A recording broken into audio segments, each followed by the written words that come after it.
On est sur une vraie bonne nouvelle si vous galérez à importer une séquence PNG dans DaVinci Resolve et la retrouver sous forme d'une vidéo. Je vous montre comment faire tout de suite.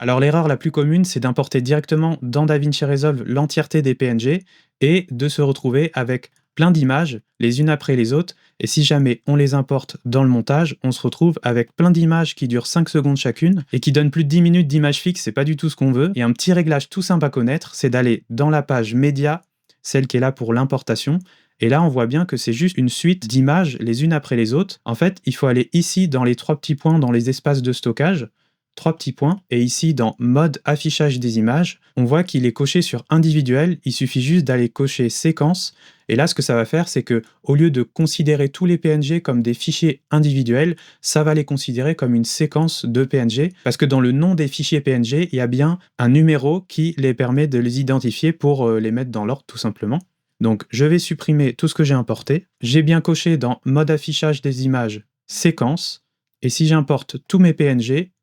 ça me crée bien une seule ligne qui est entre les images numéro 2020 et 2249, donc il y a à peu près 250 images, un peu moins. Et si je les importe, je me retrouve bien en zoomant avec la suite de PNG, un petit logo animé très sympa, et on a bien un seul et même bloc, et plus 50 000 PNG à n'en plus finir. Petite astuce bonus, comment faire si jamais on se retrouve dans la même situation que tout à l'heure, donc je vais réactiver l'individuel et je vais réimporter l'entièreté de mes PNG, les uns après les autres, et si jamais je me retrouve avec ça, c'est quand même possible de retrouver rapidement l'équivalent d'un bloc vidéo. Il suffit de sélectionner les 15 millions de PNG qui durent 19 minutes, je fais clic droit,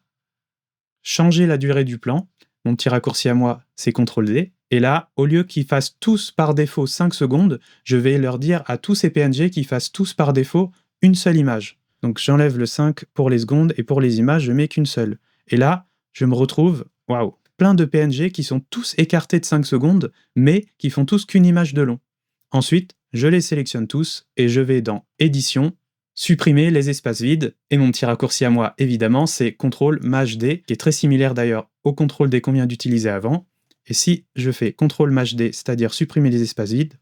pouf, on se retrouve avec notre logo animé avec une seule image par seconde. Et là, on peut en faire par exemple un plan composé, nouveau plan composé, logo animé, on se retrouve avec l'équivalent de ce qu'on avait fait juste avant. J'espère que cette vidéo vous aura aidé. Allez voir la description de cette vidéo, je vous partage plein d'astuces et de ressources que j'utilise personnellement pour faire des meilleurs montages et des meilleures vidéos, et ce plus rapidement. Et en attendant, moi je vous dis à très bientôt dans la prochaine vidéo.